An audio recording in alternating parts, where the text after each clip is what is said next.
All right, so today we're going deep on a life that's, well, pretty much as complicated as they come. Yeah. We're going to be looking into Pedro Rodrigues Filho, Okay. and you might have heard of some of his nicknames like Pedrinho Matador Killer, Mm. Lil Pedro Killer Petey, or just Killer Petey. Yeah, those nicknames definitely paint a picture. They really do, and I think they give us a little bit of insight into what we're going to be talking about today. But this isn't, your typical straightforward true crime story. All right. We're going through excerpts from a biography to really try to figure out, how a man known for some brutal killings could reinvent himself later as a YouTube personality who speaks out against violence. Yeah, it's a real head scratcher. And I Uh-huh. think what's so fascinating about this case is that it really forces us to think about whether a life that is just completely steeped in violence can ever really find redemption. Right. And I think our sources really kind of highlight that contradiction. Yeah, and it's interesting, too, because we're talking about a guy who's been nicknamed like the Brazilian Dexter, the South American Punisher. Right. And so for listeners who maybe aren't familiar with those references, Mm. these nicknames kind of draw these parallels to these fictional characters who take justice into their own hands, Right. which really kind of blurs the lines between hero and villain. Yeah, definitely. So how does someone, I guess, even end up with nicknames like that? Well, to understand Pedro's story, we have to go all the way back to the very beginning. Yep. And his childhood was, to put it lightly, incredibly traumatic. Okay, so let's unpack this a little bit. So imagine just being born into violence, like literally. Okay. During his birth, Pedro's skull was actually fractured Oh, my God. because his father, in a fit of rage, had kicked his pregnant mother. That's horrific. I mean, Yeah. to experience that level of violence from the moment you literally come into the world, it's hard to fathom what kind of impact that has on someone. Exactly. And sadly, the violence didn't stop there. So Pedro claimed that he felt the urge to kill for the first time when he was only 13 years old. 13? 13 after a fight with his cousin. Okay. And he actually pushed the boy into a sugarcane press, nearly killing him. Wow, that is chilling at 13. Yeah. It makes you think, like, how much of his trajectory was set in motion by that environment, by the things that he experienced as a child? It's a huge question, right? Like nature versus nurture. How much of it was already there? How much of it developed because of these experiences? But then at 14, he commits his first murder. So the urge that he described at 13 actually manifests into an action Yes. at 14. He shot the deputy mayor for firing his father. Wow. And then he killed a security guard who he believed was stealing from the school, So 2 murders at 14. all before he even turns 15. That's a horrific escalation. So what happens next? Well, after these killings, Pedro flees to Mogi das Cruzes, and he essentially becomes entrenched in this criminal underworld. Okay. But this is where things get really complicated because Okay. he starts robbing drug dens and killing traffickers. Okay. And he essentially establishes himself as this vigilante figure. So he's a criminal, but he's targeting other criminals. Right. It's like this really twisted kind of moral code. It really is, and it raises all these questions about vigilantism, right? Yeah. Like, on the surface, it might seem like he was trying to right wrongs, to bring justice to people who he felt deserved it. Right. But then it's like, is that ever really justified? Yeah. Where do we draw the line? It's that whole eye for an eye concept, right? Exactly. Like, does enacting violence, even against those who have committed violent acts, does it ever really lead to justice? Exactly. And I think Pedro's story forces us to really grapple with those kind of uncomfortable questions. Yeah, for sure. For sure. So it doesn't stop there, right? His story definitely doesn't stop there. Of course not. So he falls in love with a woman named Maria Aparecida Olympia, Okay. who is nicknamed Botinha. Botinha.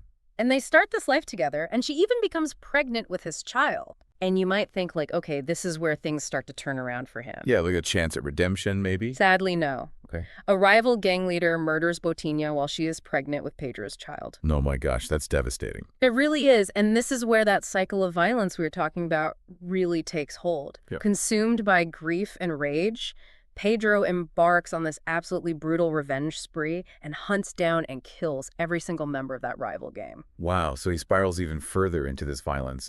And this time it's fueled by this just deeply personal loss. Exactly. It's like a stark reminder that even amidst these moments of what might look like redemption, the pull of the past can be so incredibly strong. Wow. Welcome back to our deep dive into the life of Pedro Rodrigues Filho. We left off with him in this, just this absolutely devastating cycle of violence fueled by the murder of Botinha. Right. And it's pregnant girlfriend, so it's 1973. And after years of, living as a fugitive and enacting his own brand of justice, he's finally arrested at the age of 18. Right. And you might think, okay, he's finally facing consequences for his actions.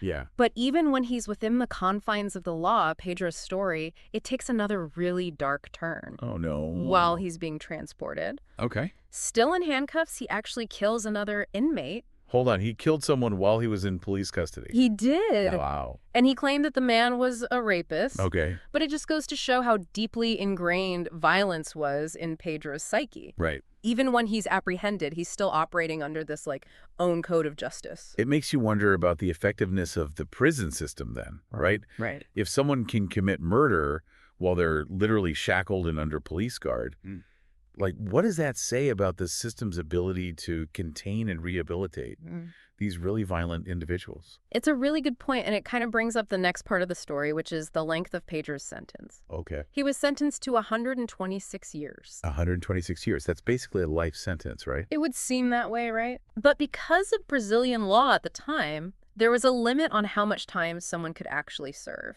Okay. Regardless of how long their sentence was. Oh, wow. And that cap was 30 years. Okay. So despite the seemingly insurmountable sentence, Right. Pedro ended up serving 34 years. Okay. And was released in 2007. Wow. So even with all of those charges against him, Right. he's out in a relatively short amount of time considering the crimes. Yeah. I mean, being released after 3 decades in prison has got to be a jarring experience, right? Absolutely. Yeah. I mean, reintegrating into society after that kind of prolonged incarceration, it's like a monumental challenge. Yeah. You've been isolated from the world. You've been living under these really strict rules and routines. Right. And, the world outside has changed so dramatically, and you have to learn how to adapt to this new reality. Yeah. It makes you wonder what kind of support systems are even in place for people like Pedro. How do you go from a life that's defined by violence and confinement to navigating, the complexities of a world that's moved on without you? Right. And it speaks to this larger issue of rehabilitation within the justice system. For sure. Are we doing enough to prepare inmates for that re-entry into society? Yeah. Are we giving them the tools they need to build a new life? That's such an important question, especially in a case like this. But as we know, Pedro's story, it doesn't end with his release in 2007. It doesn't just kind of fade into the background. Not at all in 2011, just 4 years after he's released. Wow. He's arrested again, this time for inciting a riot and deprivation of liberty Okay. while he was in prison. So he ends up back in prison. Yeah, it seems like that lure of violence, it hadn't completely lost its grip. That's incredible. You would think after all those years behind bars, he'd be, desperate to stay on the right side of the law. Yeah. But instead, he ends up right back where he started. It's definitely a complex situation. And I think it really underscores these, deep-seated psychological patterns that drive behavior, right? Right. His life from, that traumatic childhood to his experiences in the criminal underworld and the prison system, it was all shaped by violence. Right. So breaking free from that cycle is incredibly difficult, even when you have a conscious desire to change. So he gets what, another 8 years tacked onto a sentence? Yeah, but he ends up serving 7 years for good behavior. Okay. And he's released again in 2018. Okay, so this is where it gets really interesting. Right. What does a notorious serial killer turned, repeat offender do with his newfound freedom? He becomes a YouTuber. A YouTuber. The guy who brutally murdered dozens of people, killed another inmate while he was handcuffed, starts making videos for the internet. Yep, that's exactly what happens. Wow. He launches a channel called Pedrinho EX Matador, Oh? which is Pedrinho EX Killer. Okay. And he starts commenting on modern crimes. He starts campaigning against gang violence. And he's even urging young people to stay away from a life of crime. It's almost too much to process. A former killer, a man who lived and breathed violence for so long, is now using a platform to speak out against it. It definitely challenges our perceptions. Yeah. It makes us ask these really difficult questions like, can someone who has committed such heinous acts truly change? Right. Can they genuinely regret their past Yeah. and dedicate themselves to a life of peace? That's a really good question. And how do we as observers even begin to assess that? Right. Are we looking for a complete transformation, a total erasure of the past? Or can redemption exist even when the shadow of their past deeds is still kind of lingering? Those are the questions we're going to grapple with as we continue exploring Pedro's story. Welcome back to the show. Yeah. We've been unpacking the just truly extraordinary life of Pedro Rodrigues Filho. Yeah.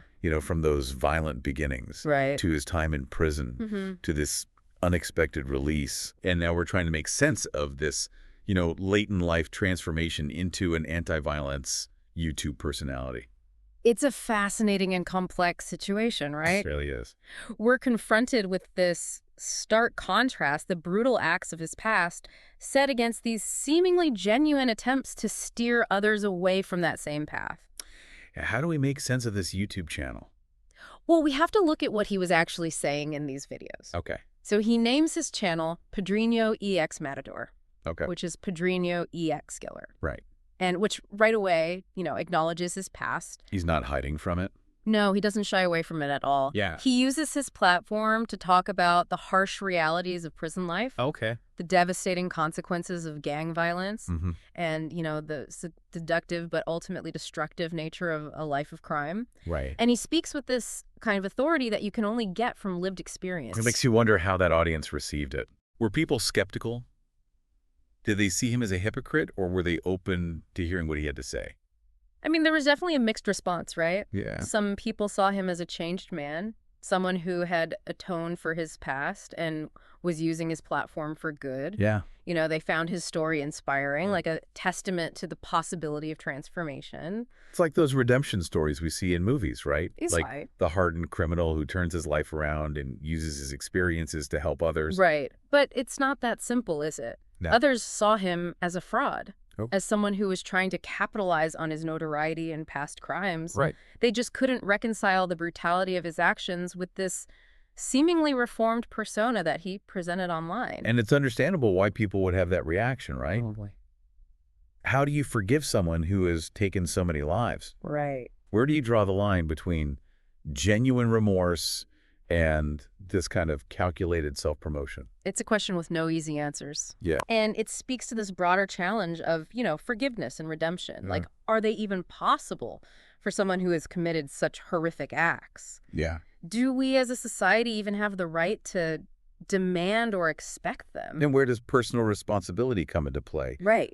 Yes, Pedro had a traumatic childhood, Yep. but at what point do we hold individuals accountable for their choices, Yeah. regardless of their past? I mean, these are questions that have plagued philosophers and theologians for centuries. For sure. And Pedro's story doesn't give us any easy solutions. Right. But it does force us to confront these uncomfortable truths about ourselves, about the darkness that exists within human nature. Yeah, his life was this constant push and pull Right. between these opposing forces, Yeah. violence and remorse, Mm-hmm. brutality, and a desire for redemption. Absolutely. And maybe that's like the most important takeaway from all of this. Okay. We often try to put people into these neat categories, good or bad heroes or villains. But Pedro's story reminds us that the truth is much more complex Yeah. and ambiguous. For sure. We're all capable of great good and great evil, Mm-hmm. and sometimes those impulses coexist within the same heart. And Pedro's story doesn't have that, neat and tidy ending that we like. Right. On March 5th, 2023, he was shot and killed by 2 unknown assailants. Wow. A violent end to a life marked by violence. It really is. It's almost as if the cycle he tried so hard to break ultimately consumed him. So what do we make of all of this? Yeah. Was he a monster who found a clever way to manipulate public perception? Right. Or was he a genuinely changed man who, despite his best efforts, couldn't escape the shadow of his past? Ultimately, I don't think we can definitively answer that question. We're left with the evidence, with the contradictions, Yeah. and with this, unsettling feeling that maybe there is no single truth to be found. And maybe that's the point. Yeah. Maybe Pedro's story isn't meant to be this morality tale with a clear lesson. Yeah. Maybe it's just a reflection of the inherent messiness of human existence. Yeah. The struggle between our darker impulses and our capacity for change, Mm. and the questions that linger long after we're gone. You really hit the nail on the head there. Well, that's all the time we have for today's deep dive. Okay. We hope this episode has given you something to think about, something to discuss, Yeah, and maybe a new perspective on the complexities of human nature. absolutely. So until next time, keep exploring, Yeah. keep questioning, and keep diving deep.